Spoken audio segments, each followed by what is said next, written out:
all-new reaction and review. Tonight, guys, we're checking out a comedy from 1985. That movie is Moving Violations. Now, I'm not real certain about the plot to this one, guys. I actually have tried to keep myself...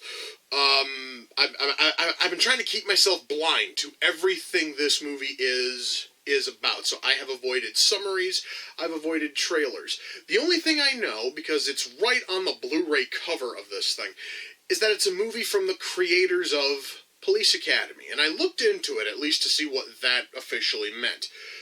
What it means is, the people who wrote the scripts for Police Academy and Police Academy 2 wrote the script for this thing. And the plot, at least from what I've been vaguely told, is essentially Police Academy, but set in traffic school. Which sounds cool to me, but then again, I'm a big fan of most of the Police Academy franchise. Except for Police Academy 7, because fuck Police Academy 7. 5 kind of sucked too. Anyway, I'm not here to talk about the lesser entries in the Police Academy series. I'm here to talk about moving violations. I don't know anything else about this movie outside of its vague connection to and similarity to Police Academy. I'm certainly hoping for it to be a fun movie. I have no earthly clue. The only way I'm going to find out, guys, is if I shut up and I push play. And I'm going to do that right now. So, without further ado, it's time to kick back, relax, and check out Moving Violations. Alright, guys. This movie so far is pretty good. There's only one problem I found so far. That's that Jennifer Tilly's in it. I'm sorry, but I don't like Jennifer Tilly as an actress. Besides the fact that her voice is mildly irritating, she just can't act. I've seen her in 2 scenes, and I'm already feeling kind of sort of miserable. I'm certainly hoping that I can get used to her god-awful performance here, because everybody else is doing a fantastic job, and the writing is razor sharp. I am loving everything else. It's just, God fucking damn it, why the hell did they put Jennifer Tilly in this, man? That just feels hellish. You know, guys, out of all the characters in this movie, the one I really was not friggin' expecting to like this much is the old fucking woman. She's so nearsighted and borderline senile that it makes damn near every scene with her priceless. Fucking love her, man. She's awesome. Yeah.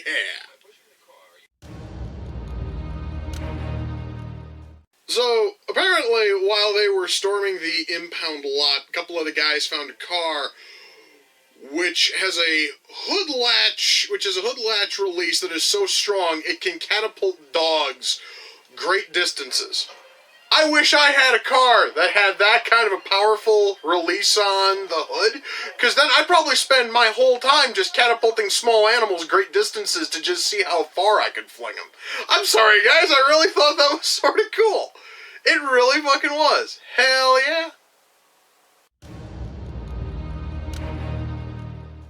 You know, guys, what I love about these sorts of comedies is the absolute batshit hectic chase in the final act.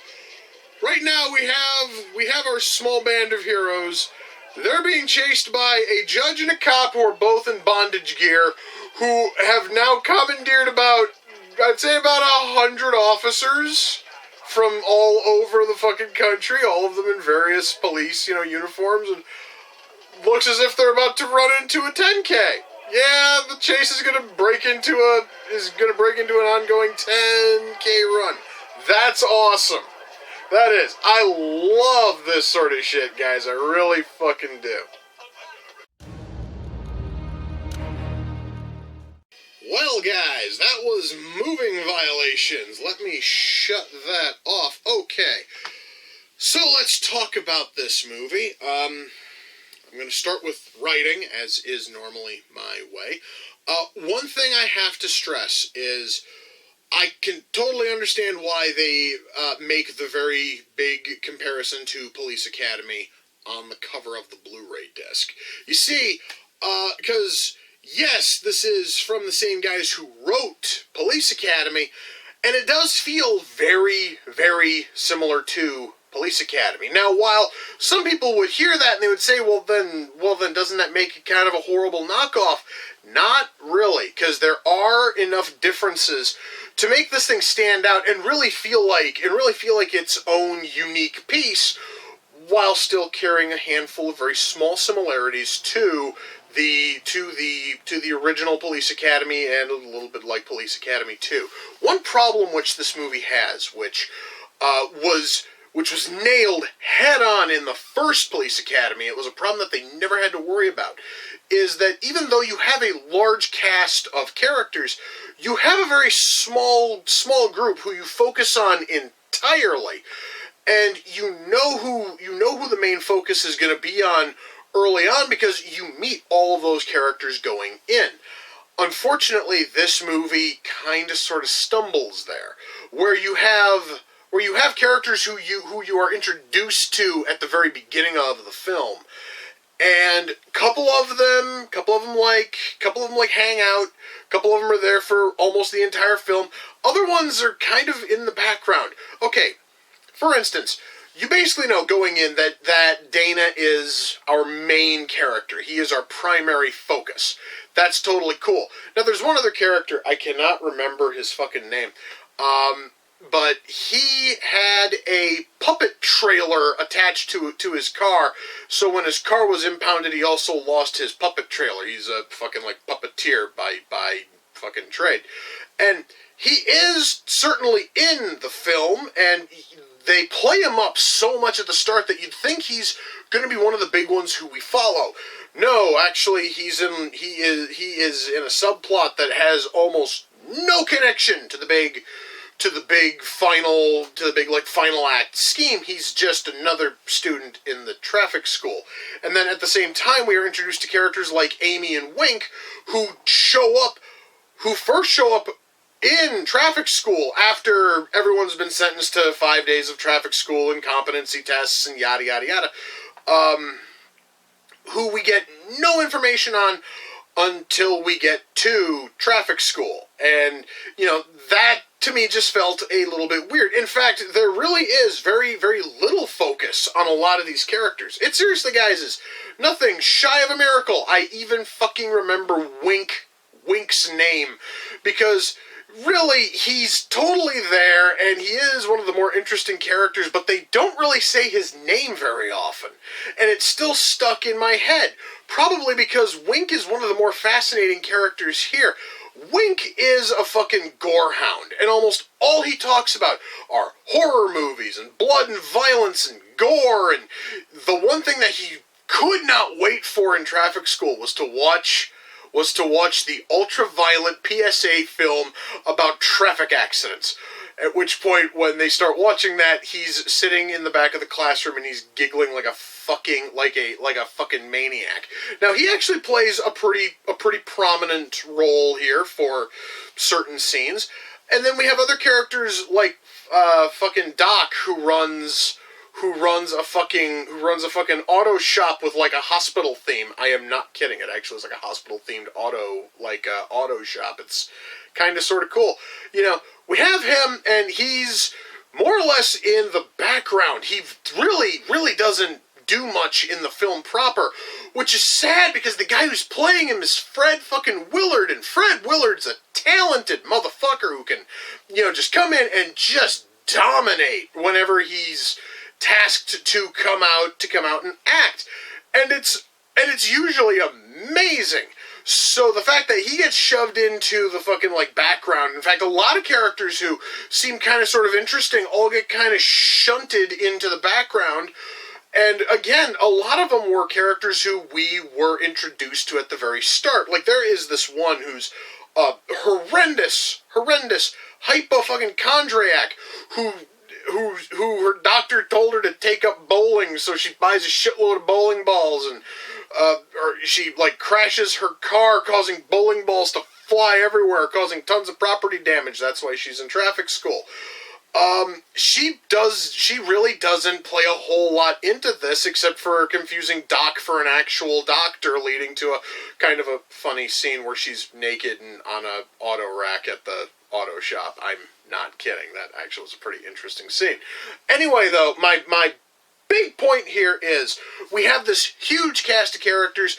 We're really only focused on Dana more than anyone else. Like, Dana is like the one and only focus character, and everybody else is basically in the background, including his love interest, Amy, which is fine because she's played by Jennifer Tilly, and the less I have to listen to Jennifer Tilly, the better. So, I don't mind that she got shunted into the background and only has a handful of scenes, and thank fuck she doesn't have a whole lot of dialogue, but still, there's almost no focus there, and those two hook up seemingly at random. In fact, actually, a whole lot of the characters are basically like hooking up here and hooking up there, and it all just seems to come at total like random. Like there's almost no build up for it. Now, mind you, all of that can be completely almost completely forgiven, because this is, of course, a comedy, and the big thing which you're supposed to be focused on is the fact that you're watching a comedy, and the big question is the movie funny? The answer to that is a big, loud, resounding fuck yeah. This sucker is friggin' hilarious. Again, that though is because it's from the same guys who wrote Police Academy, and it is the same sort of humor you would have found in a Police Academy movie, albeit toned fucking down, because I do remember that. I do remember that Police Academy, at least the first one, was a fucking R-rated outing. This thing here is a PG-13 film, and my God, you can totally tell that they had to cover a lot of swearing in order to get it down to PG-13. Some of it is painfully obvious. But still, though, the writing here is amazing. The writing is fucking hilarious. And it is going to keep you watching, even though there's really very little focus on characters. It's just mountains and mountains of jokes, and the general overarching plot of Halleck and this fucking judge being horrendously corrupt, and all of the traffic school students trying to stop them, which leads to the huge third act chase, which was one of the better I've seen in films. So writing here is mixed. It's funny, but it's kind of sort of unfocused. Acting. I spent the whole movie looking at the character of Dana, and the one thing that kept popping into my head was, this fucker sounds a lot like Bill fucking Murray. And now I got to see his name in the credits, and Dana Cannon is played by John Murray. I'm going to assume he's related to Bill Murray in some way, because, my God, he sounds so much like Bill Murray, it's almost fucking eerie. So, Mind you, his acting isn't quite as strong as what we see from Bill or from some of the other Murrays we've seen act, but it is still really good. In fact, I'm going to say right now that almost the entire cast turns in a really fantastic job. Our primary villain is Deputy Halleck, our corrupt cop, and he's played by James Keach, who I actually had to look this up, is the younger brother of Stacy Keach. Stacy Keach is a fantastic actor, and James Keach is also a really good actor, except in this, I don't know if this was intended to be part of the character or if this is just how James Keach is. The guy has a fucking twitch, and it's so noticeable. He has this one twitch in his fucking eye, and I noticed it throughout the entire film, and it seemed so out of place, it seemed so weird, but that is such a minor nothing that I don't think anyone else is gonna fucking notice it. It is such a minor, pointless nothing that I'm probably one of the only people who actually noticed it and feels compelled to mention it. But still, when it comes to acting, almost our entire cast does a fantastic job. Even Jennifer fucking Tilly, as irritating as she is and how borderline talentless she normally is, god damn it, she actually put in some fucking effort here, and props to her for actually trying. Now please, for the love of fuck, do something about that goddamned voice. I'm sorry. Anyway, acting here is incredibly strong. Camera work. Let's talk about camera work. There is There are a lot of really awesome angles used here, especially towards the end when we get to that big third act chase scene. Because you see, guys, when movies go for the massive funny bat shit chase scene, you need cameras that are sweeping and getting amazing angles, and they got all of that down perfectly. And the scene, well, and by that I mean the entire chase scene, looks fucking awesome. So yeah, guys, camera work here is really solid. Costuming. I need to talk about costuming for a second, because I know how a lot of these movies work. A lot of these movies where you have a ton of fucking cops, and they could be cops from all over the fucking country, all over the state, all over the fucking world. Odds are most movies will have all of them wearing the exact same uniform, and it looks kind of odd and kind of cheap. This movie actually went the extra mile.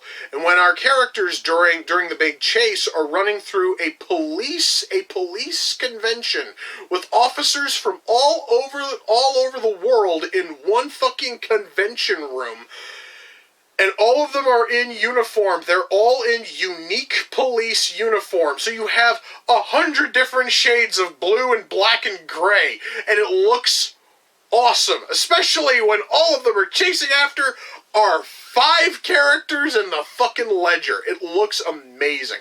In fact, that entire chase scene is awesome, and part of it has to do with the costuming, not just on the part of the cops, because there's a moment where the chase goes through a fucking parade.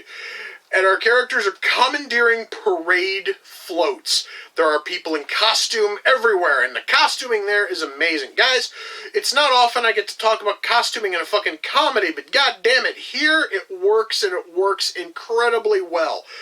Guys, really, there is very little I can really complain about with this movie outside of the slight lack of focus on characters, which I honestly am going to totally give a pass to, because the movie's fucking funny, and a comedy should be first and foremost funny, and this sucker is hilarious. So honestly, even that's not a huge problem. And even honestly, covering up the multitude of fucks which had to be covered up in order for this thing to get a PG-13 rating, even those are done moderately well. I mean, I honestly was able to I could clearly tell, without question, that as the fucking judge and Halleck are essentially being hassled by people on one of these floats, and the judge is going frickin' duck, frickin' mouse, as all these people in costumes are like hassling him.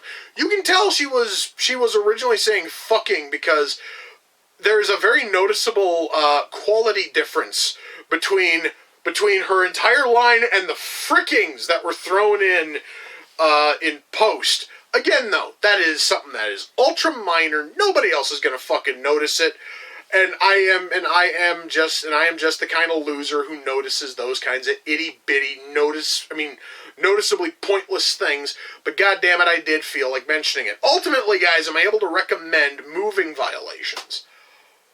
Yes. Fuck yes. Especially if you are a fan of the original Police Academy, because this thing really is in the spirit of Police Academy, and if you liked that movie, you're gonna love this thing. It is fantastic from start to finish, and I'm curious if John Murray has worked on anything else. I'm gonna have to look into that after I'm done filming here.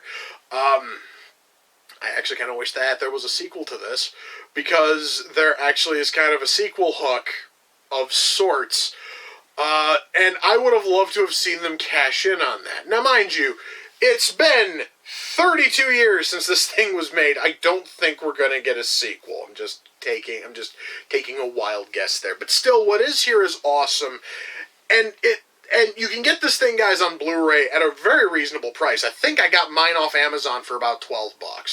And that is $12 well fucking spent. I am totally happy to have bought it. I'm totally happy to be putting it in my Blu-ray collection. This sucker is going to have a very happy place there. And if you can find it, pick it up, rent it, download it, I don't care. You need to see this thing. It is fucking amazing. So, yeah, guys, I loved this movie. This thing is one of the better 1980s comedies I've seen. So yeah, I can absolutely recommend it. And if you can find a copy, I don't care where, pick it up, watch it. It's totally worth it. Now, I've been talking about Police Academy off and on for about the last 15 minutes or so, and I do have all 7 Police Academy films on Blu-ray. Don't ask, I got fucking all of them in a box set, so I'm stuck with Police Academy 7. I'm probably not going to watch that one. But I am going to start with the first one. I'm probably going to marathon my way through at least the first 4. Because the first 4 are the fucking best. Hell yeah. And with that, my friends, we come to the close of another reaction and review. Until next time, ladies and gentlemen, take care. I will see you all in the near future. Peace.